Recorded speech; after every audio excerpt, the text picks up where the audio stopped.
on Hangover. Do you want to continue talking about space policy? Okay, so my other unlimited space mission that I had in my mind. Remember Space Shot? Remember that was a big deal like 5 years ago? No. So Space Shot was like this Russians billionaire idea that was funding a bunch of microsatellites, a CubeSat, to be blasted off at like 0.1% the speed of light to speed up with lasers being blasted onto them and go check out Alpha Centauri within like 25 years or something like that. Wow, 25 years? And it would take it wouldn't be great pictures, but they would snap pictures and send them back. So it would take altogether like 50 plus years from launch to finish. That would be amazing because at the current fastest spacecraft, it would take like 75,000 years to reach Alpha Centauri or Proxima Centauri. Voyager 2? Which one's faster? Voyager 1 or 2? Voyager 1's faster, that's right. Voyager 2 launched first, but Voyager 1's going faster. Yeah, so Voyager 1 is the fastest, or did New Horizons overtake the fastest? I think it's still Voyager. Oh God, I don't know. Because Voyager got boost from Jupiter and Saturn. Yeah. Whereas New Horizons only got boost from Jupiter. What's New Horizons powered by? Plutonium? Well, yeah, but at this point, there's no more thrust going into it. Skittles. No, there's no more thrust going into these satellites. The fuel's been expended long ago. Yeah, so it's inertia. They're just thrusting. Not thrusting. Yeah, just inertia. Exactly right. I think it's still Voyager based off of the multiple planetary slingshots you got. Mike will do some research right now. But I remember that it was like based on like the current fastest rate of travel, it would take like 75,000 years or some ridiculous time to get to Proxima Centauri. Whereas with a slingshot, the idea was to launch these CubeSats and have Earth-based lasers or Earth-space-based lasers continuously thrust them from Earth and point at them and have them accelerate until they get to like 0.1% speed. Man. And yeah, that was a cool idea. That was big news back in the day. I don't know how that's progressing. I want to look into it now.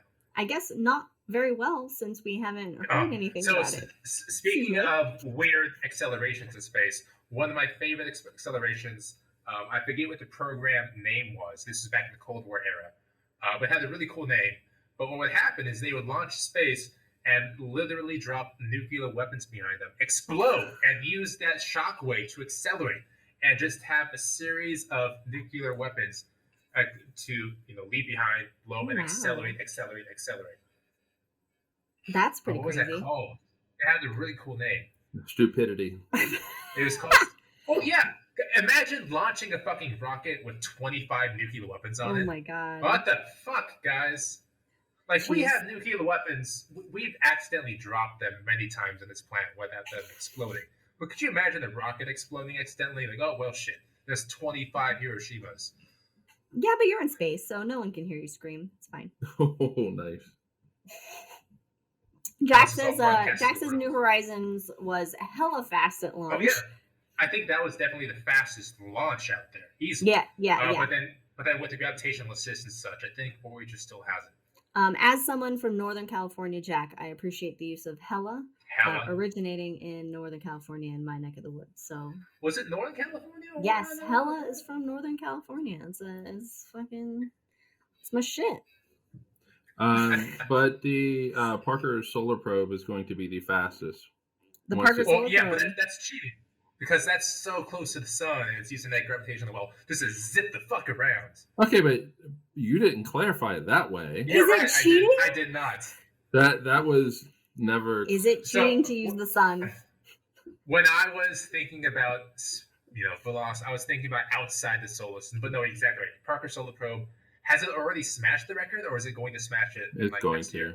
It's going to. I like how you centralize the Skittles right in front of you. Oh yeah. Also, the Parker. Hey, Jack sent this to me. I know it said Cosmos with Cosmos. My mom just asked, "What about residual radiation, etc.?" Oh shit! Nice. Nice, Mom. Oh, so what was it?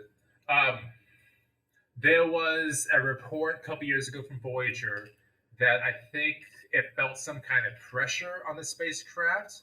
I don't remember if it was slowing it down at all, and this would be like minimal slowness, or if it just felt the pressure. And at first, of course, we didn't quite know what it was. Do you remember this? I don't. Interview? I don't know. Yeah, I remember for Voyager. I remember the it passing out of the solar system. Right. So And it passed the heliopause, and then there was some idea that maybe there's something pressing on the system that's slowing it down and causing some kind of turmoil. And it turned out it was internal systems that was slightly changing temperature that the sensors were measuring. Okay. Um, Interesting. but what do you mean? So residual radiation, like from the RTG's power, like what? I'm gonna need some clarification here because I'm dumb. Yeah, Mom. What do you mean? Like from those nuclear blasts behind it? If we use that, or Jack got it. The Orion fucking drive was a nuclear blow up acceleration. Oh, okay. That sounds cool. Stupid, but cool. So I apologize. The nuke engine. The nuke engine. Well, you know what? If it was a satellite, we would just be Duke nuking them. Duke nuking them. This is Cosmos with Cosmos on Drink 1.5. Oh my god, I love it. I love it. Now, I mean, God, it's just I love the concept of interstellar travel, but it's so. I mean, we have 2 spacecrafts in technically interstellar space right now. Yeah, it took them forever to get there. And it took them forever to fucking get them. Which I'm gonna harken back once again to my favorite quote from fucking the Exoplanet show with Odo, rest in peace. Right. Is that we are in the horse and buggy days of space exploration. And that's so when you start walking in the planetarium. And it's just like getting to interstellar space, but you know, at the same time though, in an efficient and timely manner, but at the same time that's not really a viable, or it's not a good use of our resources at this moment in funding. You know, there's so many more that are more of a priority than just getting out there. But you know, being able to get to like another star system in it, like somebody's actual lifetime rather than generations from now, is just like it's incomprehensible to our current understanding of technology. Should we take another leap in technology? 100 years ago, we couldn't get 100 years ago, we were barely in the sky. Kitty Hawk was 1903, so by now we still hadn't made a leap to the Atlantic. We still have flown across the ocean. So it takes a long time to get there. Now, really quick, Cosmos with Cosmos Mom mentioned about adding the residual radiation to space garbage. So that, you know, on the surface, great, but let's say, for example, you strip out the ozone of the Earth. We all die of cancer, like, instantly. Not instantly, it takes a while, but we all die of cancer. So if we were to put nukes up in space... Look, we're all dying of cancer anyway, so... If we put nuclear weapons in space and explode it, honestly, it's not going to make that big of a difference at all. There's just so much solar radiation, cosmic rays, solar radiation. It doesn't matter too much what we do out there in terms of radiation. Mm-hmm. Well, and something else we haven't really, that there isn't a lot of research behind that we've just started to research, and this was due to Mark Kelly and his twin brother Scott Kelly. And Scott spent a year in space because Scott was in space. SS. Scott Thank you, because I do. And Mark Kelly, now a senator. Yeah. Yeah, astronaut senators. Go Arizona. Way to go, Arizona. Thank you, Arizona. He's also married to Gabby Giffords, who was, Gabby Giffords. Gabby Giffords, yes. So basically, like the first real test of, you know, the effects of space on the human body came when you had 2 identical twins, Scott and Mark Kelly. Scott spent a year in space, whereas Mark was not in space. And then seeing how Scott's body had been affected and the changes in Scott's body. You know, go ahead. I was just going to say, and so, you know, for us to progress in human space exploration, you know, beyond robotic exploration, that's something that we have to take into account, that we're not evolved for space exploration. And so to even have humans on a long mission to Mars, which will be a long mission, there's no short mission about sending humans to Mars, and even have humans on the moon in a long in a long capacity, I don't know, I'm out of words right now. Long-term stay. You know, that's going to have drastic Like- and bad negative consequences on the human body. Yeah, you're outside the Earth's magnetic field. You're outside the Earth's magnetic field. You're outside the Earth's Yeah. gravity. Well, you know, gravity which is why I Oh, yeah. am so in favor of living underground on the moon, on different planets. Because you're right, there's no magnetic sphere. You're going to get destroyed by solar radiation if you're out Yeah, there it's for gonna like have to be days underground. and months at a time. But then So you also have the underground. gravity thing. Mhm. But So And it's- we're really just at the beginning of really Say it kind right, of say it trying to right. figure out what the effects of space on the human body in a long-term Say situation it are. right, Liz. We're at the very beginning, the very early. There's another phrase for super early. Odo. The horse and buggy stages of human space exploration. Is that what you're looking for? Magnificent. That's exactly what I was looking for. I'm going to swirl my dram of scotch So now. I had a couple of, as you were saying, I need like a pen and paper to jot down my thoughts at like a presidential debate. I want my paper down there to write them down. Mark and Scott were the first twins to go up in space and be in space separate times, so that way they could, observe differences back and forth. First identical twins as well. Which is but important the- because their DNA, their biology Yes. is basically But identical. the Russians also had similar studies in the 60s and 70s, but the Soviet Union did not take very good notes. So we don't really know what the findings were. great. So, yeah. Good job. If you want to, so I know we had our rule we were thinking about a couple weeks ago. If I have a book recommendation, to take a drink. So my next book recommendation is called Firefly. And what this was written in the 90s by Scott Lindbergh, former NASA astronaut, but he went up to the Mir space station in the early 90s. Mir was the only space station up there for a while for the ISS, and it was completely Russian ran. So he was one of the first U.S. astronauts to go up there, and he chronicled the stories that occurred in Mir. And holy fucking shit! Imagine. So remember, I think it was Armageddon. When Bruce Willis and Ben Affleck go up to this Russian space station and they see this crazy guy pop out of the hood, like, hey, it wasn't vodka! All made in Taiwan! It's my favorite Yeah, line from that movie. so those stories, like imagine him in the actual space station. They're all fucking true. It's insane. There was a satellite that hit the space station. There was a fire. All these crazy things happened. So it's called Firefly. Go read it. It's amazing. I have it somewhere. And you read it again. So we have, what you're saying is, we have a very long time before we could even possibly, if possible, reach a Star Trek level of space exploration. So first of all, we need a giant nuclear winter as happened in Star Trek, and for the remaining humanity to come together to finally explore the stars and have warp drive that goes out to Jupiter to be discovered by Vulcans, who happened to be in the fucking system when we did, and they introduced us to the Federation of Planets that we later start. So yeah, that's what needs to happen. We need Zephyr Cochrane, though. I mean, well, we're currently in a global pandemic, and climate change is happening. So, I mean, we're on our way. It won't be a nuclear winter; it'll be a virus winter. You know, I mean, we've had what was it in the when that it was that huge what was it, a big solar storm, a CME that caused the second ice age, or no, what am I thinking of? I have no idea. There's something is it the mini ice age? Was like it in the early 1900s or 1800s or something? Wasn't there something that I do think there was a dip in temperature. Jack, help us out. We'll leave it to Jack. Jack's our... Well, there was that temperature drop. Jack is the fourth member of the team. Maunder's minimum? That wasn't CMEs though. That was sunspot. Oh, was that Krakatoa? Sunspot. The sunspot. Yes, it was the sunspot. Yeah, that Maunder's or something like that. Yes, minimum. and that caused caused like a huge drop in temperature. I've never heard of that. That the sunspot caused a drop in temperature. I know Krakatoa when Krakatoa went off, it created some different temperatures. Yeah, no, Krakatoa did. Krakatoa did.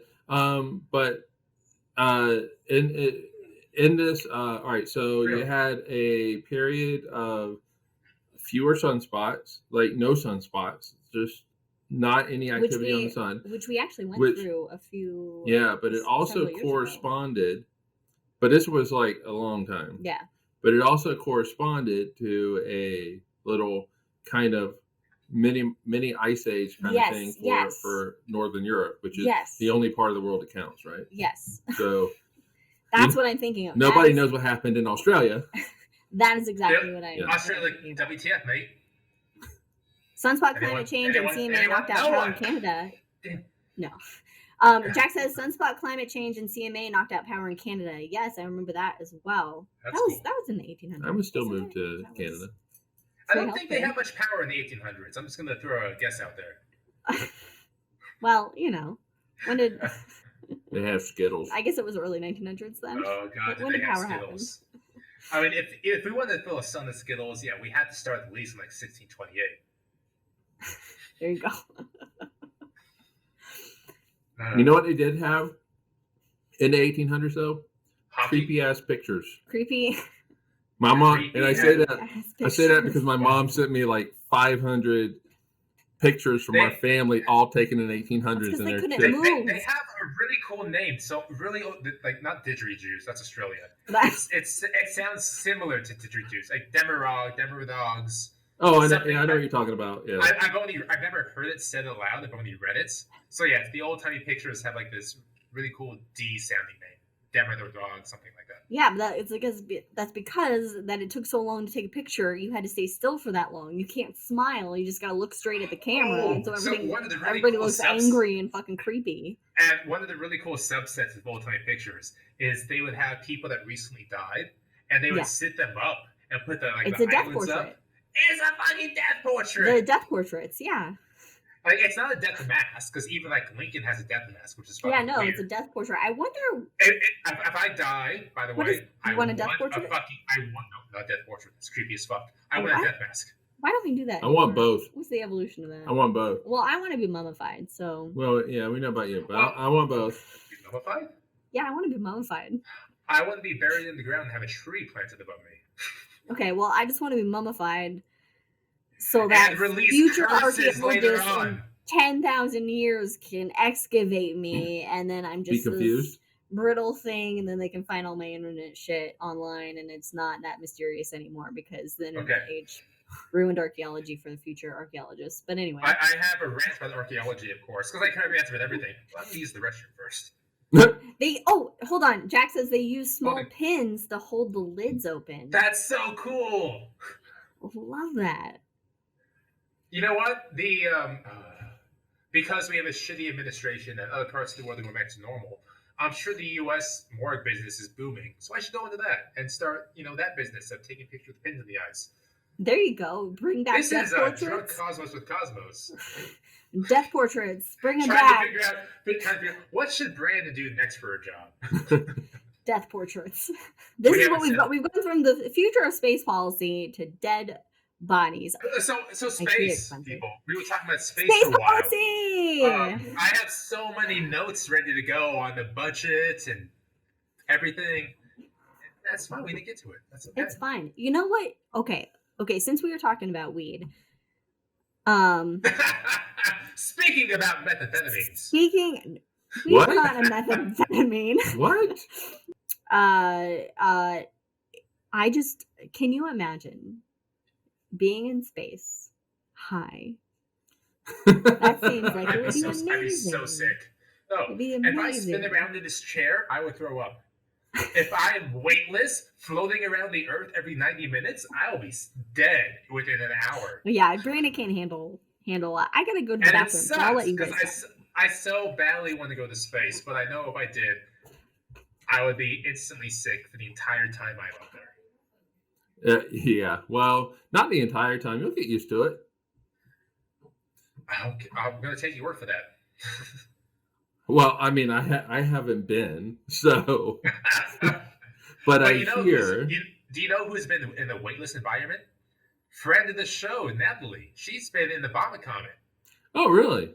Yeah, I didn't know that either. That's cool. Yeah, it is. Oh, speaking of our friend of the show, Natalie, and friend of the show, Brandon, they both won a major NASA award called Trailblazer. Oh, very good for them. Absolutely. This is a huge deal. This is for like the top performers of young career people that have made major impacts on the space program. And both Natalie and Brandon won that this week. And it was super cool. Oh, very cool. Great for them. They had two astronauts like introduce them and part of the ceremonies. It was a really cool thing to watch. I was honored that they invited me over, online. Oh, very cool. Very cool for them. Awesome. So what does that mean for the future for them? I mean, it's great for the resume. Oh no, it is great for the resume, and it's great for your personal satisfaction knowing you're on the right career path. But they are on a very top engineer track. If they want to stay with Boeing, honestly, they can go to any company in the world right now, and they would succeed. And I'm sure that people would offer them the positions because they have performed at such a high level for NASA, which is the fucking company for being an engineer to be, very cool. Positions. That's very cool. I'm happy with them. We went from weed as teenagers, future space policy, weed as teenagers to little art roller coasters in the dome to a little art show we did in the planetarium. If we want to go a full 180, I have a space policy question I can ask you. Okay, go for it. Let's do it. Why not? Fuck it. So I like that I can ask, and you guys have to answer it. I don't have to answer. Okay. So why fund space when so many domestic programs need so severe help right now? Because funding space leads to the advancement of domestic programs. For example, what? Oh, you have examples. Go. I was going to say, for example, many technologies we have for healthcare are due to space exploration. Technologies we have for MRIs, for technologies that we have for even communication, such as cell phones and cameras in your cell phone are from space exploration. Fucking transistors. The use of plastics and fucking tennis shoes. Did you say Tang? Yeah, fake orange juice. No, NASA did not develop Tang. Thank you very much. It is that when we fund space exploration, we need to develop new technologies and new things for space exploration that then we can modify and use those technologies to advance life here on Earth and make things better. So, yes, Mike. I was just going to piggyback on that, whereas, piggyback might not be. You could piggyback on me. But anyway, so I was just going to say that what you're describing impacts the here and now, but also, no matter what the Republicans try to do, it inspires and educates the youth of the country, and that leads to the future. And so you're investing not only in the here and now with the technology, you're investing in the future. Yeah. So, do you remember what my drink was called? Do you remember what I called it? No, it's been so long. So I called almost it 2 hours. I called it the endless frontier for a reason. So yes, of course. It's not the final frontier. The endless frontier. And it was called the endless frontier because Vannevar Bush was a science advisor to Roosevelt, and he believed that government had a responsibility of funding basic science without knowing what branches it may belong to, because it will eventually benefit all of society. Now, of course, not all research will benefit society. Not all research will provide fruitful and income. But once in a while, we're hit on penicillin. Once in a while, we're hit on solid rocket boosters and just our transistors, the internet, and revolutionize the entire world. So when I say endless frontier, that was his exact idea, is that by funding basic science, there is no end to what progress will give us. Well, we need to get back to that. We did. Science needs to... No, we changed that back in 1992 when Newt Gingrich canceled the Science Technology Policy Office, STPO. This was a bipartisan commission. And any time a representative or a senator would have a science question, they would ask this office, and this office would spend 2 months deep diving into this fucking subject and bringing out this entire paper to give to the representative in the office, and they would see the exact facts of the science and exactly how it's laid out, regardless of left or right. Newt Gingrich, motherfucker, defunded this, and OSTP it was called, and completely defunded this program to where now, if somebody has a question about science, they don't go to one federal office that has all the answers and spend months diligently researching it. They go to fucking Wikipedia, or they go to Facebook, or they go to whatever fucking conservative, crazy websites out there now. Well, yeah. So, like I said, we need to get back to it. We need this.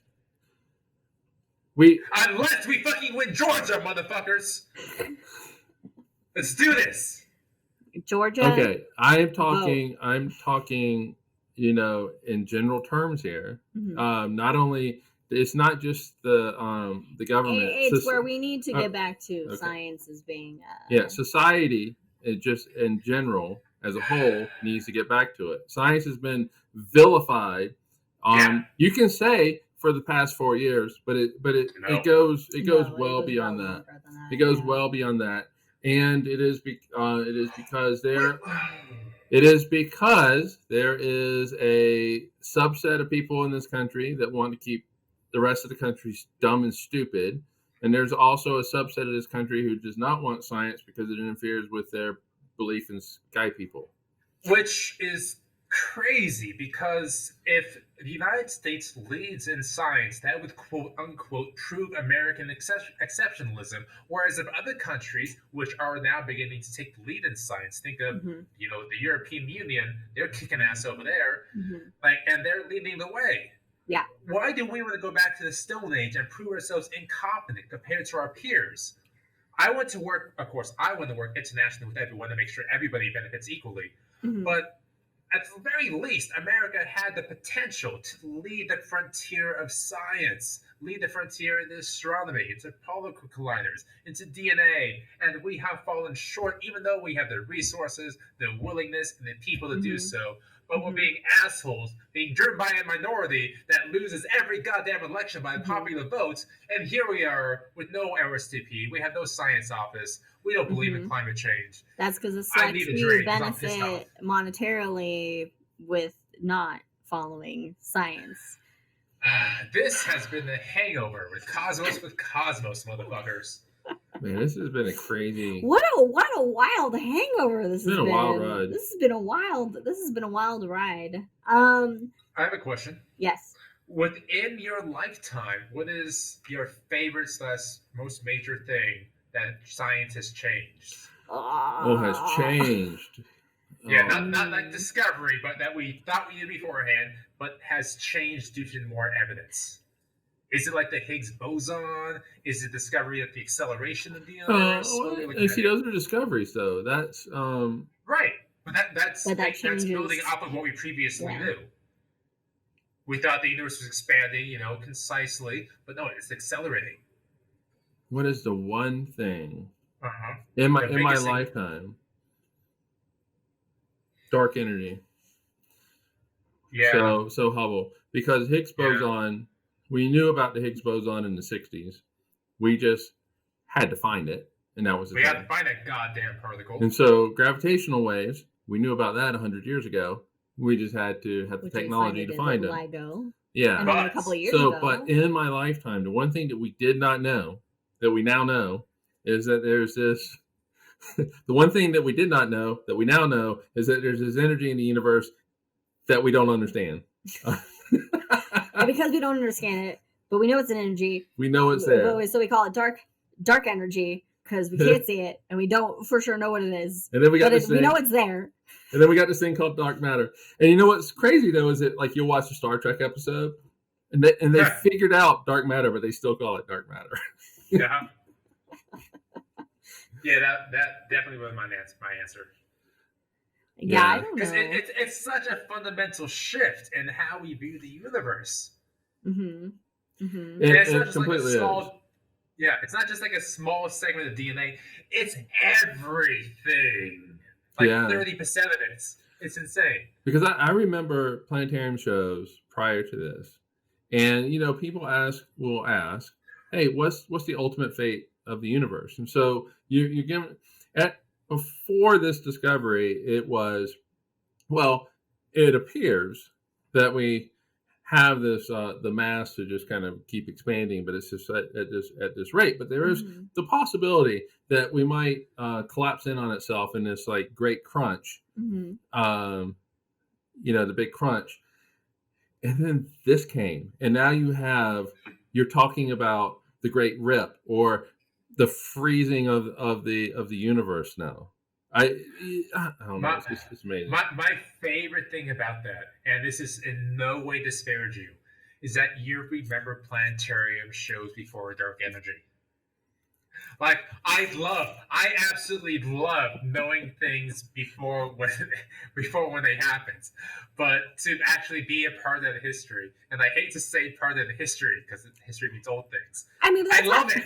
That's almost like with us with Pluto. I mean, in elementary school, it's true. Pluto was a planet. Easy. I remember when Pluto was the 8th planet. Yeah. And then it crossed Neptune. I remember that. I remember when Jupiter had 16 moons. And now it has a billion. It doesn't. I remember when Jupiter had like 60 something moons, and now it has over 70. Yeah, but Saturn has more. Saturn has more moons. Oh yeah, what the fuck happened there? I remember my worst nightmare came true when we went from 67 moons to Jupiter to like 72. Because I never got to say Jupiter has 69 moons. That's all I wanted to say. I never got to say it. God damn it, NASA. God damn it, Discoveries. Yeah. Thanks, NASA, for putting those extra moons. I just went 2 extra moons, and every school group that came in, I would have loved saying, how many moons do you think Jupiter has? Really? They'd be like 69? You're exactly fucking right. Did you want that? Because as soon as if it was in the fall and you showed Andromeda with her tits hanging out, it was just like, well, that was different. All right, that was different.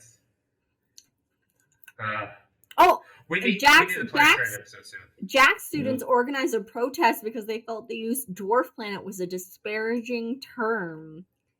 Little planet? What do we use? Little Even planet? then, you can't say little people. No, okay. I think including the word planet was just a big mistake on the Astronomical Union's International IAU's part. Completely agree with that. Because it makes things so confusing. Because it's like, okay, you're taking what has been commonly for a long time known as a planet, and now you're just calling it a dwarf planet. So it makes it seem like it's still a planet, but it's less than. So I can see. What would you call it? Like a Titan asteroid? Like what would the alternative name? See, I don't know. It makes it. See, I understand dwarf planet as a term because I understand that it's like it is. Well, minor. Okay, Jack made the point of minor. Minor does seem better than using dwarf. Minor planet. Oh, yeah, I'm good with that. That definitely does seem better. It's like it's not quite a full-blown planet where it was able to clear its orbit, but it is still spherical and orbits the sun. Yeah. And we're still stuck in our Walt Disney Seven Dwarfs mind frame when it turns out that was fucking wrong as shit. Yeah, so it's like an in-between. It's like an in-between. It's like if it had just maybe gotten a little bit bigger, had a little bit more gravity to clear its orbit at the formation of our solar system, then things would be a different case. But it didn't, it didn't have that time to collect that material to get bigger, so it is. I think dwarf planet was a bad term. Minor planet seems a little bit better. I mean, you can't use asteroid because asteroids, are not spherical. So let's say you had a neighbor. It isn't rocky either. And it's not rocky. And a comet, I mean, it is icy, but again, it's spherical. So what made up term or name would you use to describe Pluto? And I'll be right back because I'm going to turn my light on and get another drink. And then I'm going to ask you to say the exact same thing I just asked you again. Well, we've already said it with minor planet. Yeah. But the problem is, though, associating words that are associated with humans. It's like you gotta.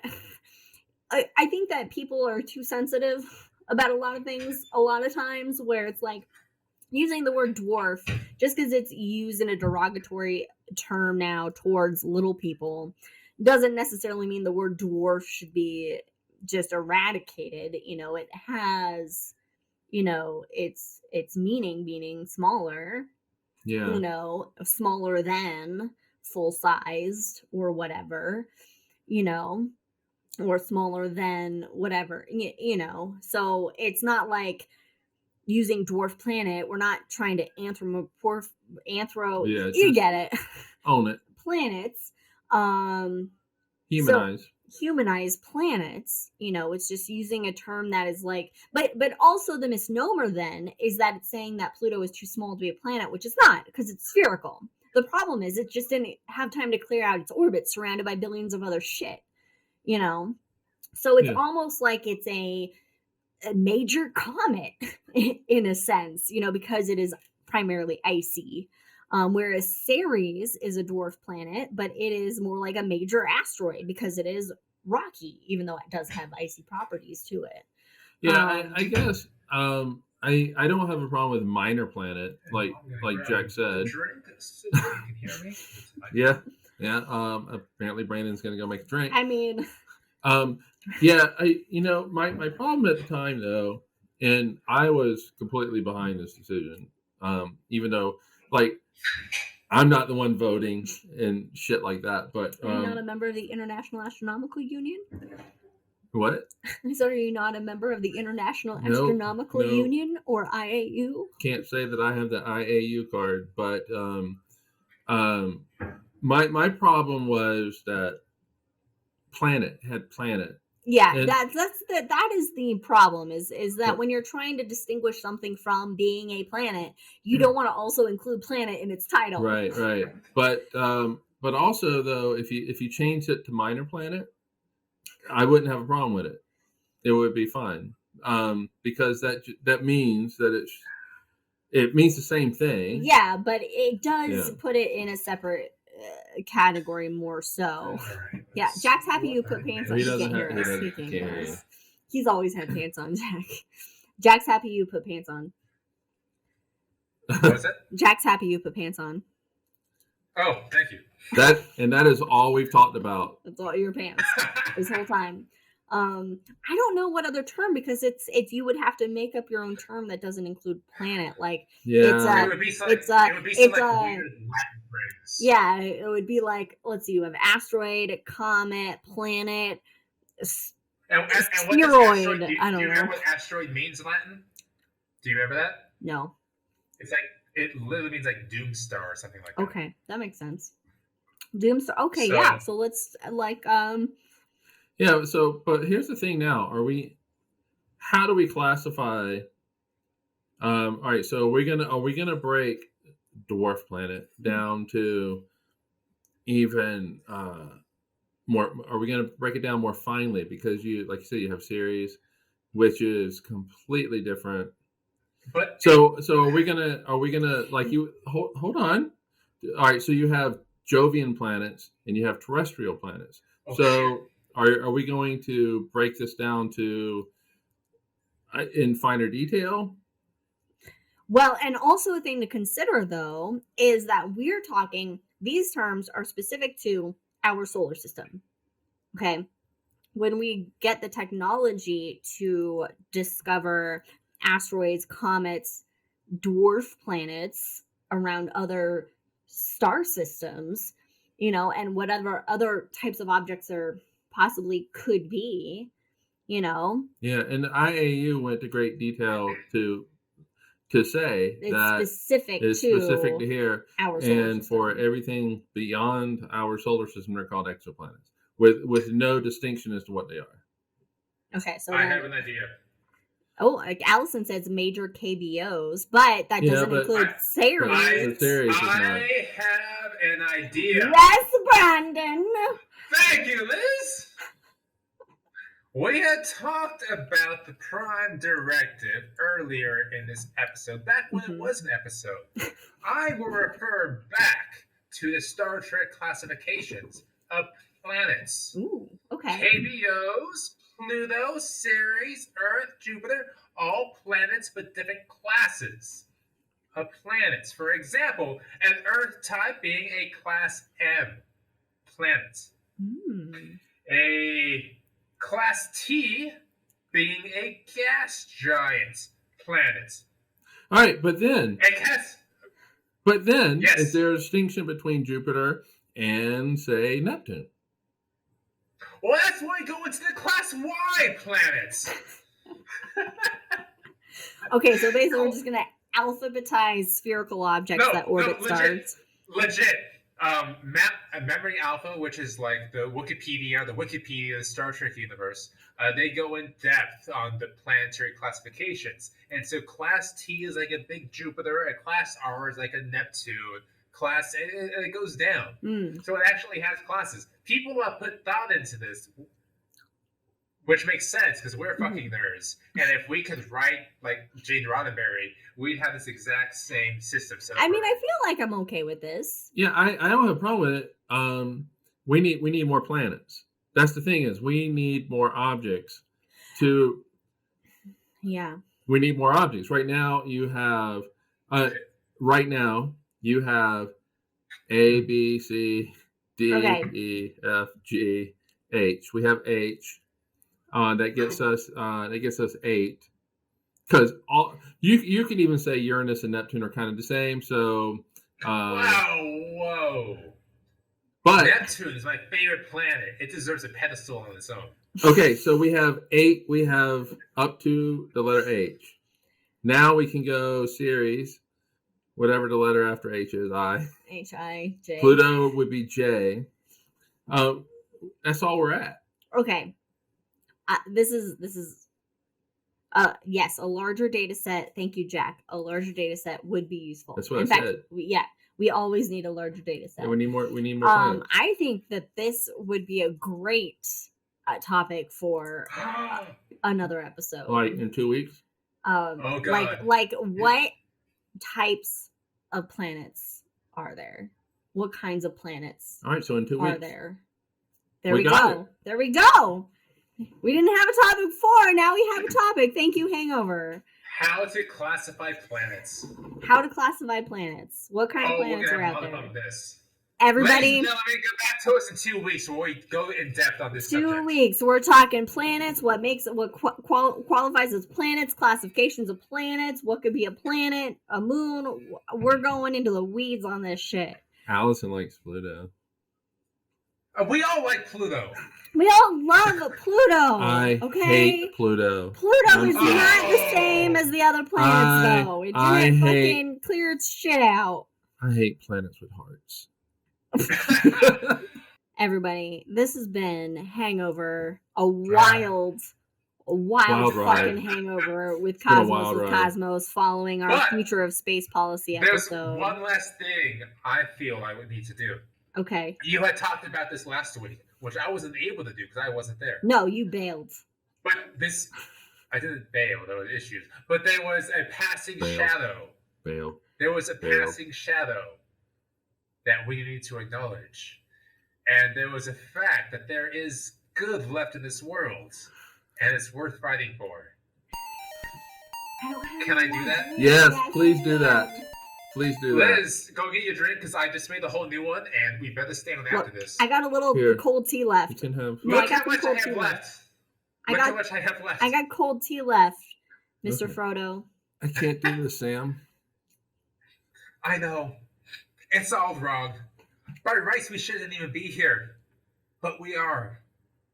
It's like in the great stories, Mr. Frodo. The ones that really mattered. Full of darkness and danger they were. And sometimes you didn't want to know the end. Because how could the end be happy? How could the world go back to the way it was when so much bad has happened? But in the end, it's only a passing thing, this shadow. Even darkness must pass. And when the sun shines, it will shine out the clearer. Those are the stories that really mattered with you. The ones that meant something, even if you were too small to understand why. But I think, Mr. Frodo, I do understand. I know now. Folk in those stories had lots of chances to turn you back. Only they didn't. They kept going. Because they were holding on to something. What are you holding on to, Sam? That there's some good in this world, Mr. Frodo. And it's worth fighting for. Yes. Cheers, everybody. Cheers, everyone. Cheers. We'll see you in 2 weeks. See you in 2 weeks. Time. Thanks for joining us. Cosmos Hangover. The road Cheers. goes ever on and on. down to the road where they get